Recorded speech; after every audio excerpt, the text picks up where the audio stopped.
일본이 한국을 선진국으로 만들어준 거예요. 한국은 고마워할 줄 모르는 민족인가 봐요. 당장 한국으로 가버려. 충격적인 일이 벌어졌습니다. 여기 일본이 없었으면 지금의 대한민국이 없었다는 이야기를 하는 기자가 있습니다. 하지만 한 남자의 발언으로 인해 이 기자는 지금껏 해온 모든 기사를 부정할 수밖에 없었습니다. 대체 무슨 일이 벌어진 것일까요? 다 같이 알아봅시다. 제 이름은 켄타 스즈키예요. 올해 52살이고 일본에서 가장 큰 신문사 중 한 곳에서 선임 기자로 일하고 있어요. 지난 20년 동안 역사와 정치에 대한 기사를 써왔고 일본이 세계에서 어떤 역할을 해왔는지 사람들에게 알리는 일을 해왔어요. 그리고 저는 그 일이 자랑스러워요. 저는 일본을 사랑해요. 일본은 강하고 명예롭고 발전한 나라라고 믿어요. 일본은 제2차 세계대전 이후 스스로를 다시 일으켜 세웠고 지금은 기술, 경제, 문화 모든 면에서 세계를 선도하는 나라가 되었어요. 도쿄의 거리를 걸을 때마다 그 자부심을 느껴요. 도시는 깨끗하고 빛나요. 기차는 한치의 오차도 없이 정시에 도착해요. 사람들은 성실하게 일하며 질서를 지켜요. 저에게 일본은 아시아에서 가장 위대한 나라예요. 하지만 저를 항상 짜증나게 만드는 한 나라가 있어요. 바로 한국이에요. 저는 기자로서 일본의 역사에 대한 기사를 많이 써왔어요. 저는 늘 일본이 아시아, 특히 한국을 발전시켰다고 믿어왔어요. 일본이 그들의 철도를 건설해줬어요. 일본이 그들의 교육을 개선해줬어요. 일본이 그들의 경제 성장을 도왔어요. 그런데 한국은 한 번도 우리에게 감사한 적이 없어요. 대신 매년 3월 1일이 되면 길거리로 나와 태극기를 흔들고 독립을 외치며 시위를 해요. 일본을 침략자라고 부르고 일본이 그들의 나라를 빼앗았다고 주장해요. 마치 일본이 잔혹한 적이라도 되는 것처럼 행동하죠. 100년도 넘은 일을 왜 아직도 이야기하는 거지? 왜 그냥 과거를 잊고 앞으로 나아가지 않는 걸까? 대에 들어본 적은 있었어요. 하지만 한 번도 신경 써본 적은 없었어요. 그저 한국이 일본을 비난하기 위해 만들어낸 날이라고 생각했어요. 그런데 문제는 세계가 한국을 믿고 있다는 것이에요. 외국 언론에서는 한국을 늘 피해자로 그리고 일본을 가해자로 묘사해요. 다른 나라들은 일본을 비난하고 심지어 일본의 젊은 학생들조차 우리의 역사를 의심하기 시작했어요. 저는 이 모든 것이 지긋지긋했어요. 저는 한국이 거짓말을 하고 있다는 것을 증명하고 싶었어요. 어느 날 저는 사무실에서 또다시 말도 안 되는 기사를 읽고 있었어요.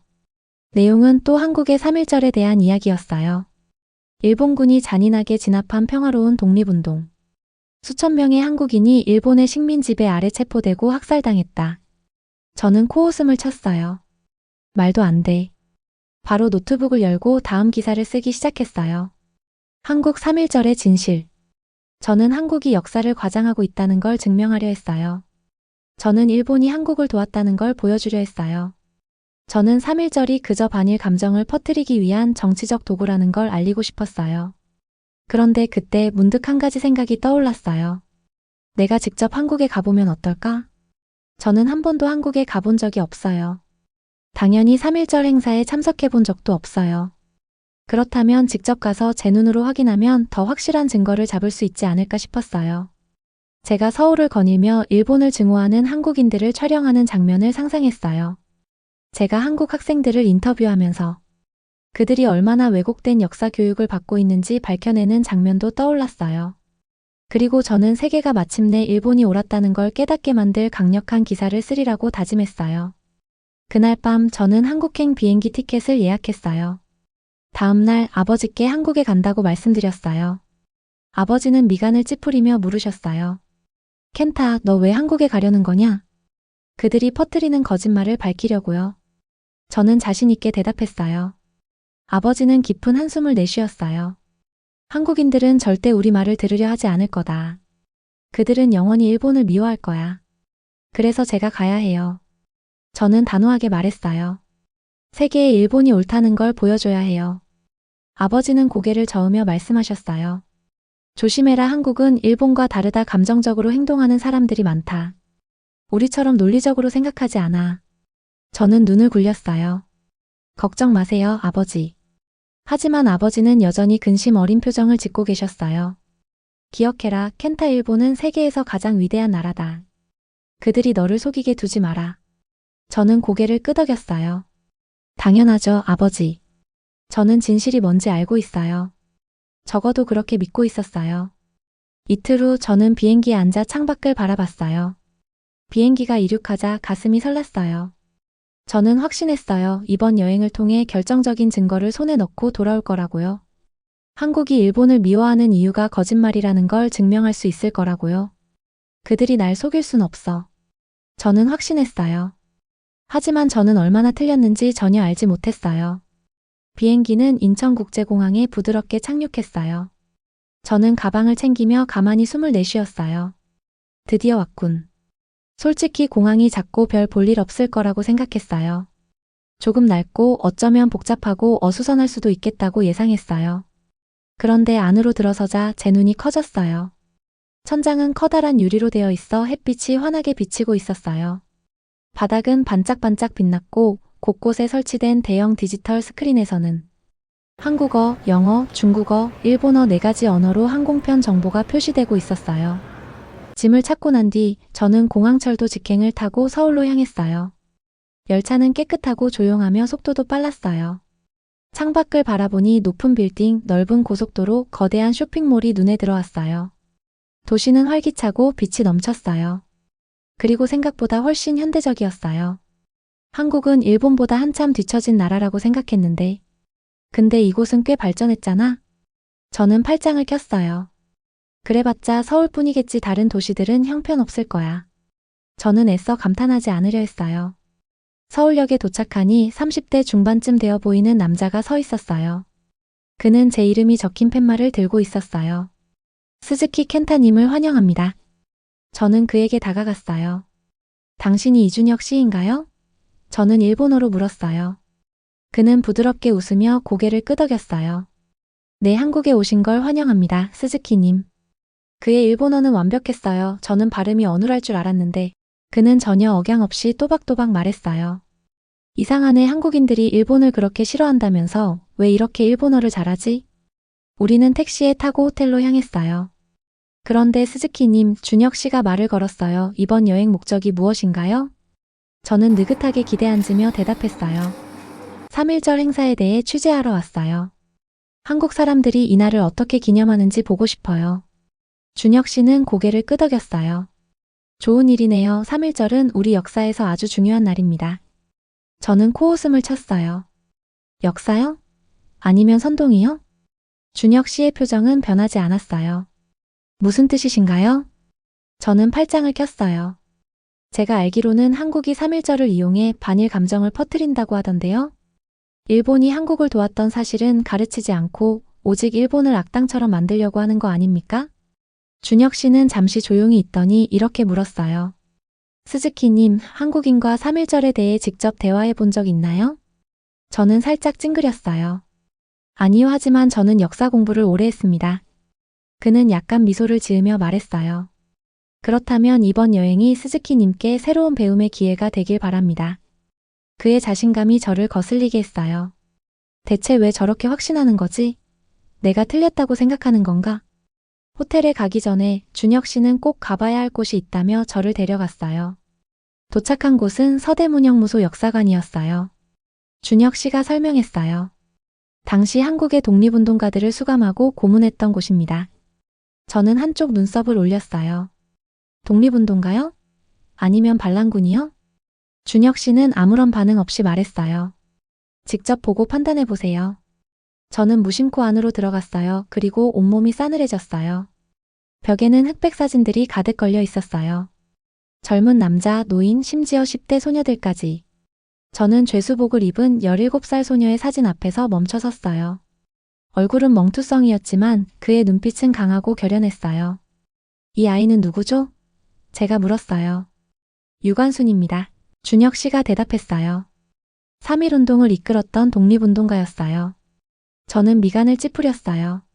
10대였다고요? 준혁 씨는 고개를 끄덕였어요. 그녀는 일본 경찰에 체포된 후에도 독립을 외쳤고 결국 이곳에서 18살의 나이로 고문받다 숨졌습니다. 저는 침을 삼켰어요. 그녀의 단호한 눈빛이 머릿속에서 떠나지 않았어요. 하지만 곧 고개를 저었어요. 분명 세뇌당한 거겠지. 준혁 씨는 아무 말 없이 저를 더 깊숙한 곳으로 안내했어요. 그날 밤 저는 호텔 방 침대에 누워 천장을 바라봤어요. 한국에 온 이유는 3.1절이 선동이라는 걸 증명하기 위해서였어요. 하지만 오늘 저는 설명할 수 없는 것들을 봤어요. 일본보다 결코 뒤처지지 않은 현대적인 도시. 거짓말을 하는 것처럼 보이지 않는 한국 역사학자. 죽음을 앞두고도 굴복하지 않았던 젊은 소녀. 제 안에서 작은 균열이 생기는 기분이었어요. 하지만 인정하기 싫었어요. 내일 3.1절 행사를 직접 보면 알겠지. 그러면 내가 옳았다는 걸 증명할 수 있을 거야. 저는 억지로 눈을 감고 잠을 청하려 했어요. 다음 날 아침 저는 호텔 문을 열고 서울의 거리로 나왔어요. 3월 1일. 오늘이 바로 한국에서 말하는 3.1절이었어요. 저는 예상했어요. 소란스러운 시위, 분노에 찬 군중, 일본을 비난하는 격렬한 구호와 현수막. 그런데 제가 본 것은 완전히 달랐어요. 광화문광장에는 수천 명의 사람들이 모여 있었지만 그들은 분노에 차서 외치는 것도 일본을 비난하는 것도 아니었어요. 그들은 작은 태극기를 조용히 들고 서 있었어요. 어떤 사람들은 노래를 부르고 있었고 어떤 사람들은 눈물을 흘리고 있었어요. 특히 연세가 많은 어르신들은 아무 말 없이 앉아 있었어요. 그들의 얼굴에는 슬픔과 자부심이 동시에 서려 있었어요. 저는 어떻게 받아들여야 할지 혼란스러웠어요. 광장 한가운데 커다란 스크린이 설치되어 있었어요. 그곳에서 흑백 영상이 재생되고 있었어요. 처음엔 그냥 옛날 사람들이 행진하는 모습처럼 보였어요. 하지만 몇 초 후 저는 숨이 막혔어요. 전통 의상을 입은 수천 명의 한국인들이 거리를 행진하며 태극기를 흔들고 있었어요. 그들의 입에서는 대한독립 만세 라는 구호가 터져 나왔어요. 그리고 바로 그때 일본 군인들이 나타났어요. 총성이 울렸어요. 사람들이 쓰러졌어요. 그 순간 한 소녀가 맨 앞에서 태극기를 들고 외쳤어요. 대한독립 만세. 군인들이 그녀를 덮쳤어요. 그녀를 때리고 바닥에 쓰러뜨리고 끌고 갔어요. 저는 몸이 굳었어요. 그 소녀의 얼굴 어제 감옥에서 본 사진 속 소녀와 똑같았어요. 스크린 아래 그녀의 이름이 나타났어요. 유관순. 저는 화면을 바라본 채 아무 말도 할 수 없었어요. 잠깐 이게 실제로 있었던 일이야? 제 옆에서 가이드 준혁 씨가 조용히 입을 열었어요. 저 소녀가 바로 유관순입니다. 저는 준혁 씨를 돌아봤어요. 그녀에게 무슨 일이 있었던 거죠? 그는 화면을 바라보며 말했어요. 유관순은 16살에 3.1운동에 참여했습니다. 부모님이 일본군에게 살해당한 후에도 그녀는 계속해서 독립만세를 외쳤어요. 저는 침을 삼켰어요. 부모님이 죽임을 당했다고요? 준혁 씨는 조용히 고개를 끄덕였어요. 그녀는 체포되어 서대문형무소에 수감됐고 거기서 몇 달 동안 고문을 당했어요. 하지만 그녀는 마지막까지 독립을 포기하지 않았습니다. 화면이 바뀌었어요. 이번에는 유관순의 마지막 기록이었어요. 그녀가 18살의 나이로 감옥에서 사망하기 전 남긴 말이었어요. 나라에 바칠 목숨이 오직 하나밖에 없는 것만이 이 소녀의 유일한 슬픔입니다. 저는 주먹을 꽉 쥐었어요. 내 딸보다도 어린 나이였는데 저는 처음으로 어떤 말도 할 수 없었어요. 잠시 후 무대 위로 백발이 성성한 할머니 한 분이 올라왔어요. 그분은 떨리는 손으로 마이크를 잡았어요. 깊이 숨을 들이마신 후 조용하지만 단호한 목소리로 말씀하셨어요. 제가 7살이었을 때 일본군이 제 아버지를 데려갔습니다. 그 후로 한 번도 아버지를 다시 보지 못했어요. 광장은 숨소리조차 들리지 않을 정도로 조용해졌어요. 할머니는 계속해서 말씀하셨어요. 군인들이 우리 마을을 행진하며 지나가는 소리를 아직도 기억합니다. 밤마다 어머니가 우시는 소리를 기억합니다. 그리고 일본군이 우리 집을 불태우던 날도 기억합니다. 할머니의 목소리가 떨렸어요. 하지만 그녀는 끝까지 눈물을 보이지 않았어요.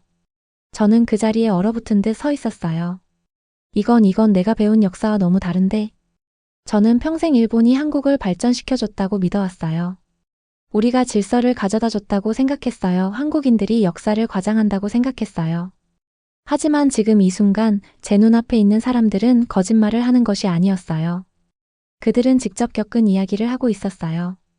그들은 기억하고 있었어요. 그리고 저는 제 생애 처음으로 진실이 두려워졌어요. 행사가 끝났지만 저는 그대로 움직일 수 없었어요. 준혁 씨가 제 표정을 살피며 조용히 물었어요. 스즈키님 아직도 3.1절이 반일 선동일 뿐이라고 생각하시나요? 저는 입을 열었어요. 하지만 어떤 말도 나오지 않았어요. 처음으로 저는 내가 알고 있던 모든 것이 틀렸을지도 모른다고 생각했어요. 그날 밤 저는 호텔 방에 혼자 앉아 노트북 화면을 멍하니 바라보고 있었어요. 저는 기사를 써야 했어요. 3.1절이 반일 선동에 불과하다는 걸 증명해야 했어요. 하지만 손이 키보드 위에서 멈췄어요. 아무것도 쓸 수 없었어요. 저는 그들의 눈물 어린 증언을 들었고 아직도 아픔을 간직한 사람들의 눈을 바라봤어요. 그리고 무엇보다 제 평생 믿어왔던 역사와 너무도 다른 기록들을 보았어요. 그리고 가슴 깊은 곳에서 무언가 무너지고 있었어요. 저는 고개를 세차게 저었어요. 설마 내가 지금까지 틀렸던 걸까? 아니, 그럴 리 없어.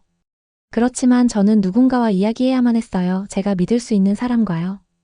휴대폰을 들어 가장 익숙한 번호를 눌렀어요. 어머니에게 전화를 걸었어요. 켄짱? 어머니는 어린 시절 저를 부르던 애칭으로 전화를 받으셨어요. 이렇게 늦은 시간에 무슨 일이니? 저는 잠시 망설였어요. 어머니 3.1운동에 대해 아세요? 전화기 너머에서 숨소리조차 들리지 않는 정적이 흘렀어요. 너무 길고 깊은 침묵이었어요. 그러다 어머니는 평소보다 훨씬 조용한 목소리로 말씀하셨어요.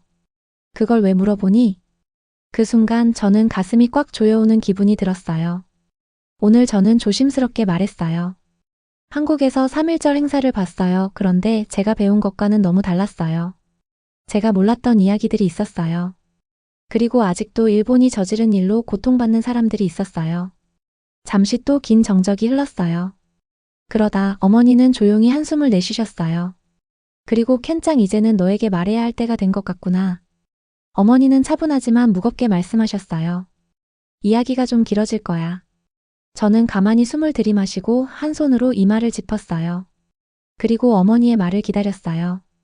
그런데 나는 일본에서 태어나지 않았다. 저는 순간 숨을 멈췄어요. 뭐라고요? 어머니는 계속 말씀하셨어요. 내 본명은 한미숙이야. 나는 서울에서 태어났어. 너의 할아버지, 내 아버지는 한국의 역사학자셨지. 그분은 평생 독립운동과 한국의 역사를 연구하셨단다. 저는 손끝이 얼어붙는 기분이었어요. 그럼 왜 한 번도 말씀 안 하셨어요? 어머니는 조용히 한숨을 쉬셨어요. 내 아버지와 결혼할 때 그분의 가족이 내게 완전한 일본인이 되어야 한다고 했단다. 내 이름도 국적도 그리고 내 과거도 모두 버려야 한다고. 저는 휴대폰을 꽉 쥐었어요. 제 어머니가 한국인이었다니. 그동안 아버지가 역사 이야기를 할 때마다 어머니가 조용히 있던 이유가 이제야 이해됐어요. 어머니가 어린 시절을 한 번도 말하지 않았던 이유도. 그 모든 기억들이 하나의 퍼즐처럼 연결되기 시작했어요. 저는 목이 바싹 말랐어요. 어머니 3.1운동이 어떤 날인지 알고 계셨죠? 어머니는 짧게 웃으셨어요. 그렇단다. 어렸을 때부터 3.1절 이야기를 들으며 자랐어. 심지어 나는 어릴 때 서대문형무소를 직접 방문한 적도 있었어. 저는 이를 악물었어요. 그런데 왜 저한테 한 번도 말씀 안 하셨어요? 어머니는 잠시 망설이셨고 조용히 대답하셨어요. 네가 듣지 않을 거라고 생각했기 때문이야. 저는 숨을 멈췄어요. 그 말이 너무나도 아프게 와닿았어요. 그리고 어머니는 맞았어요. 어제까지의 저는 이야기를 듣는다고 해도 절대 믿지 않았을 거예요. 하지만 지금은 마치 발밑에 있던 땅이 사라져버린 기분이었어요. 제가 평생 진실이라 믿었던 것들이 흔들리고 있었어요. 하지만 이제야 진짜 역사를 들을 준비가 되었어요. 다음 날 아침 저는 조용한 카페에 앉아 노트북 화면을 바라보고 있었어요. 지난 20년 동안 글을 쓰는 건 저에게 너무 쉬운 일이었어요. 저는 수백 편의 기사를 써왔고 늘 제 말이 옳다고 믿었어요. 저는 진실을 알고 있다고 확신했어요.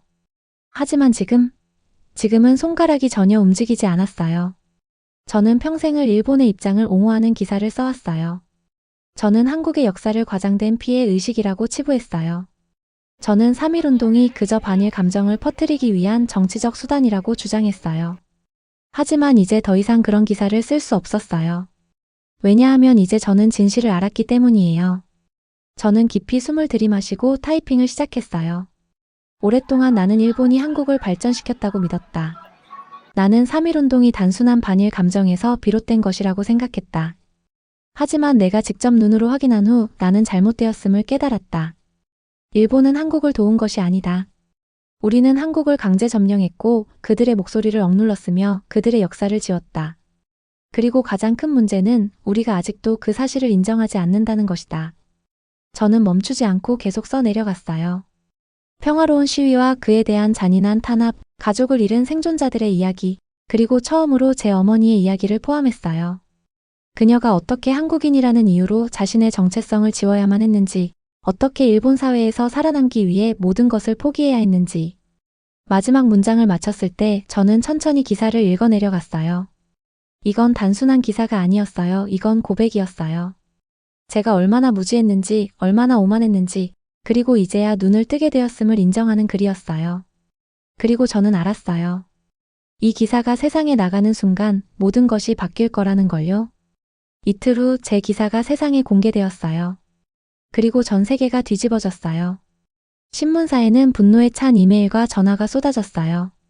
배신자. 한국한테 돈이라도 받았냐? 일본은 사과할 게 아무것도 없다. 저는 일본 언론의 수치라고 불렸어요. 편집부는 저를 즉시 해고하라는 압박을 받았어요. 하지만 동시에 다른 반응도 있었어요.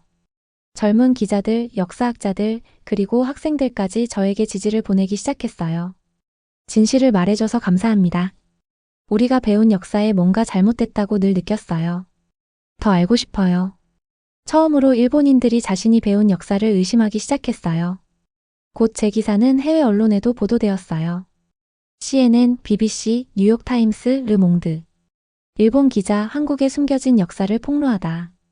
일본 역사학계에서 드문 고백 3.1운동의 진실. 전 세계가 주목하기 시작했어요.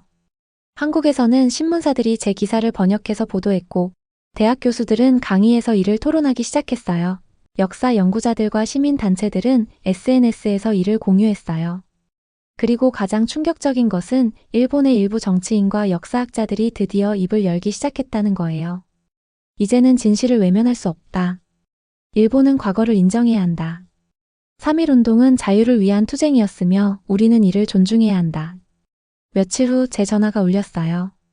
저는 깊이 숨을 들이마시고 전화를 받았어요. 아버지의 목소리는 차가웠어요. 켄타, 네가 무슨 짓을 한 줄은 알고 있느냐? 저는 눈을 감았어요. 진실을 썼어요, 아버지. 아버지는 비웃듯이 말했어요. 아니지, 넌 일본을 배신했다. 저는 조용히 말을 이어갔어요. 아버지, 어머니의 과거에 대해 알고 계셨나요? 아버지는 잠시 침묵했어요. 그러다 한숨을 쉬며 말했어요. 당연히 알고 있었다. 저는 이를 악물었어요.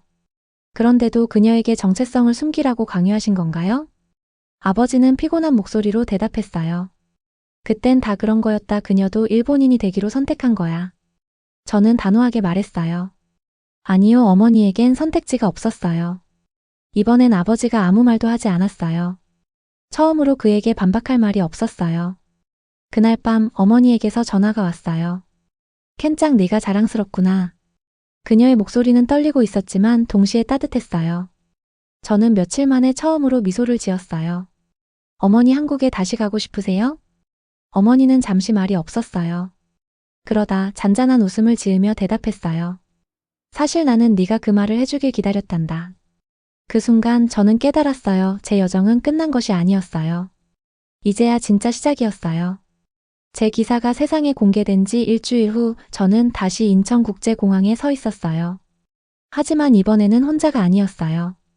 제 옆에는 어머니가 서 있었어요. 손에는 여권을 꼭 쥐고 있었어요. 그녀는 수십 년 동안 일본인으로 살아왔지만 마침내 자신의 한국 이름한 미숙을 되찾았어요.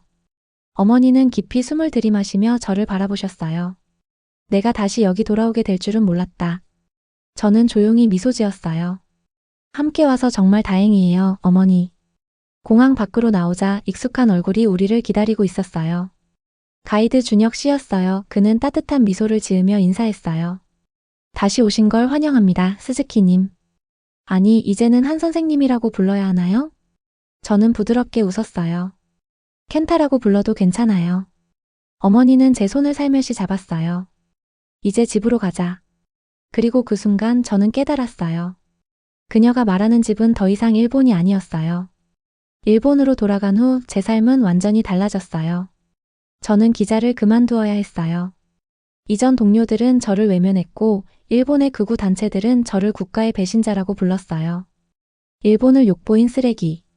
한국편의 선 배신자. 일본에서 나가라. 하지만 저는 전혀 후회하지 않았어요. 처음으로 저는 거짓이 아닌 진실 속에서 살고 있었어요. 세계 각국의 대학과 역사학자들이 저를 초청해 강연을 요청했고, 일본의 젊은 학생들이 저에게 메시지를 보냈어요. 진실을 말해주셔서 감사합니다. 역사를 다시 공부하고 싶어요. 어디서부터 시작해야 할까요? 처음으로 일본의 사람들이 진실을 궁금해하기 시작했어요. 한국에 다시 온 후 어머니와 저는 서대문의 한 조용한 묘지를 방문했어요. 우리는 작은 비석 앞에서 멈춰섰어요. 유관순. 일본에 굴복하지 않고 감옥에서 숨을 거둔 소녀. 저는 목이 메었어요. 더 일찍 당신을 알았더라면 좋았을 텐데요. 어머니는 조용히 무릎을 꿇고 작은 흰 꽃 한 송이를 비석 위에 올려두셨어요. 그리고 낮은 목소리로 말씀하셨어요. 이건 내 아들이 이제야 당신의 이야기를 듣게 된 것에 대한 사죄의 의미예요. 저는 눈을 감고 깊이 숨을 들이마셨어요. 저는 평생 한국의 아픔을 무시하며 살았어요. 하지만 지금 저는 한국 땅 위에서 한국의 영웅 앞에 머리를 숙이고 있었어요. 그리고 저는 부끄럽지 않았어요. 한국을 떠나기 전 준혁 씨가 저에게 한 권의 책을 건넸어요. 이건 한국 역사 교과서입니다. 그는 장난스럽게 웃으며 말했어요. 일본 교과서는 충분히 읽었잖아요. 이제 이걸 읽어보세요. 저는 가볍게 웃으며 책을 받았어요. 꼭 읽어볼게요. 책장을 넘기자 제가 한 번도 배우지 못했던 이야기들이 펼쳐졌어요. 저항의 이야기, 고통의 이야기, 그리고 살아남은 사람들의 이야기. 그리고 저는 확신했어요. 저는 평생 거짓된 역사를 써왔어요. 하지만 이제부터는 진실을 기록하는 삶을 살 거예요. 왜냐하면 역사는 국가의 자존심을 지키기 위해 존재하는 것이 아니라 배우고 이해하고 같은 실수를 반복하지 않기 위해 존재하는 것이니까요. 비행기가 이륙하자 저는 창밖으로 서울을 내려다봤어요. 저는 이곳에 올 때 오만과 편견으로 가득 찬 사람이었어요. 하지만 지금 저는 비로소 눈을 뜬 사람이 되었어요. 그리고 그 순간 저는 스스로에게 약속했어요. 이제 다시는 눈을 감지 않겠다고. 앞으로도 여러분과 함께할 더 많은 이야기들이 준비되어 있습니다. 좋아요와 구독은 영상 제작에 정말 큰 힘이 됩니다. 오늘도 함께해 주셔서 감사합니다.